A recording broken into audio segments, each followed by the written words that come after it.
এই মুহূর্তে সব থেকে বড় খবর, কলকাতায় জঙ্গি ঢুকছে, মানলেন ফিরহাদ হাকিম। ফিরহাদ হাকিম এতদিন পর ওনার বিলম্বে বোধোদয় হলো।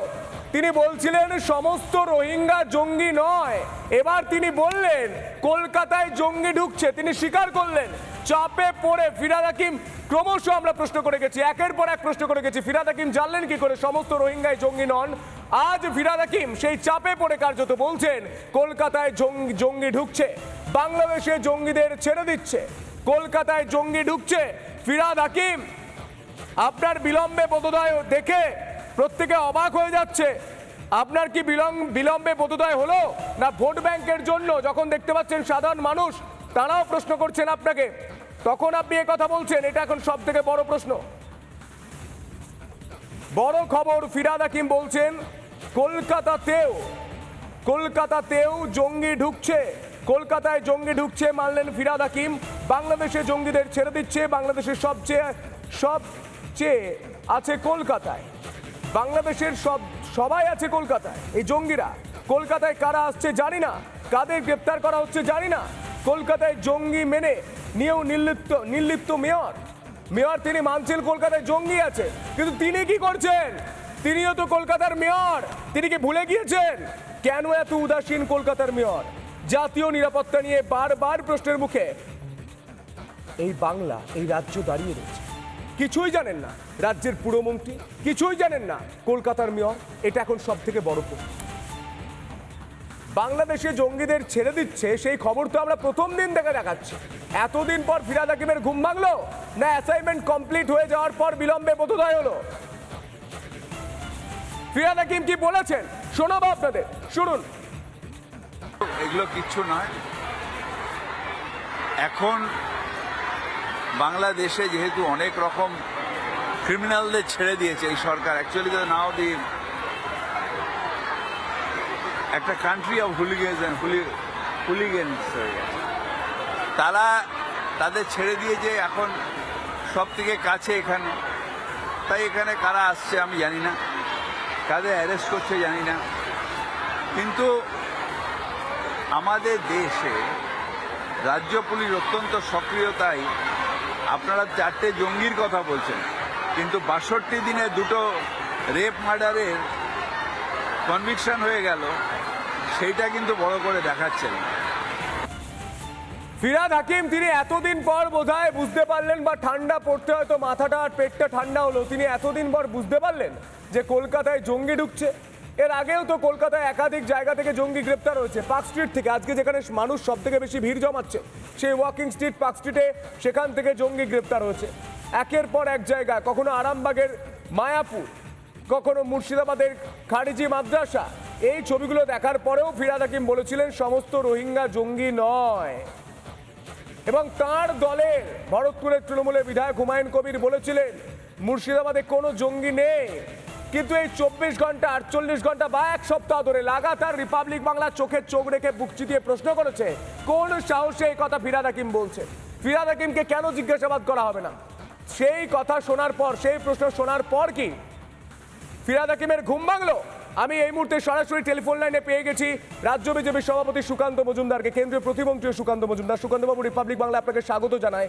ফিরহাদ হাকিম যেদিন বলেছিলেন সমস্ত রোহিঙ্গা জঙ্গি নয়, সেই দিন থেকে আমরা লাগাতার প্রশ্ন করছিলাম যে আপনি কিভাবে সার্টিফিকেট দিচ্ছেন রোহিঙ্গাদের। আজ তিনি বলছেন কলকাতাতেও জঙ্গি ঢুকছে, মানছেন তিনি, কি বলবেন আপনার প্রতিক্রিয়া? এখন প্রথম কথা হচ্ছে রোহিঙ্গারা কেন কলকাতায় ঢুকবে, কেন কলকাতায় আসবে? রোহিঙ্গাদের সাথে তো কলকাতার কোনো সম্পর্ক নেই।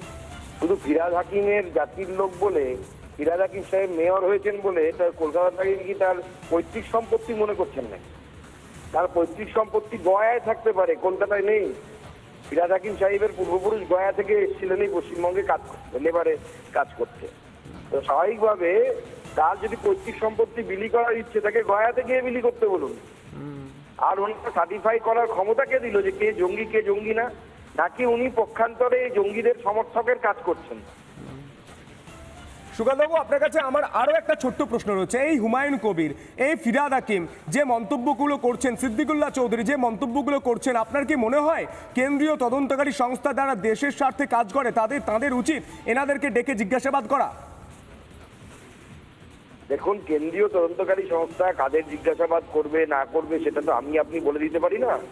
যারা তদন্ত করছে যারা, তারা সেটা ঠিক করবে। কিন্তু বাংলার মানুষকে সবার আগে ঠিক করতে হবে যে এই সমস্ত লোকেদেরকে যদি মাথায় বসিয়ে রাখতে চান, তাহলে পরে তৈরি হয়ে থাকুন। 5-10 বছরের মধ্যে বাংলাদেশের মতো দৃশ্য কলকাতার বুকে হবে, পশ্চিমবঙ্গের বুকে হবে। বেশ, আপনাকে অসংখ্য ধন্যবাদ আপনার গুরুত্বপূর্ণ সময় আমাদের দেওয়ার জন্য। সুকান্ত মজুমদার, রাজ্য বিজেপি সভাপতি, আমাদের সঙ্গে টেলিফোন লাইনে রয়েছেন। তিনি কেন্দ্রীয় প্রতিমন্ত্রীও বটে।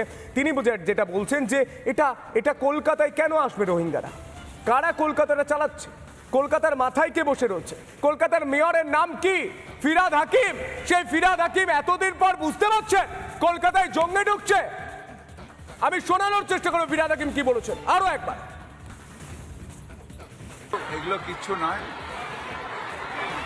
এখন বাংলাদেশে যেহেতু অনেক রকম ক্রিমিনালদের ছেড়ে দিয়েছে এই সরকার, অ্যাকচুয়ালি তো নাও দি একটা কান্ট্রি অফ হুলিগেন্স হয়ে গেছে। তাদের ছেড়ে দিয়েছে এখন সব থেকে কাছে এখানে। তাই এখানে কারা আসছে আমি জানি না, কাদের অ্যারেস্ট করছে জানি না।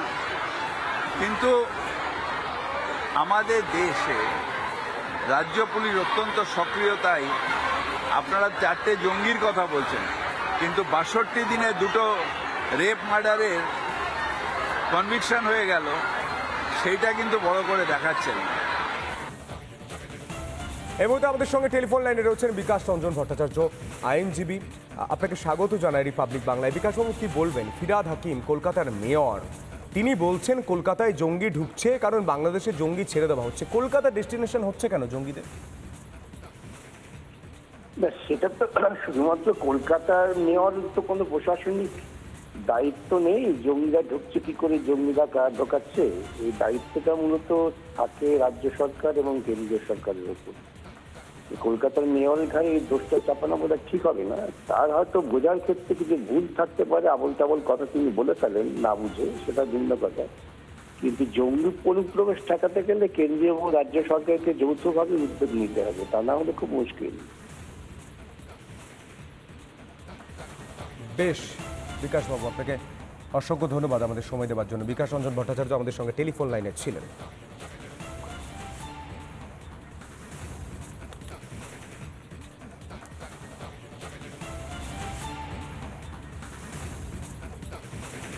নানা ধরনের কন্টেন্ট দেখার জন্য লাইক করুন, শেয়ার করুন আমাদের ফেসবুক পেজ, সাবস্ক্রাইব করুন আমাদের ইউটিউব চ্যানেল।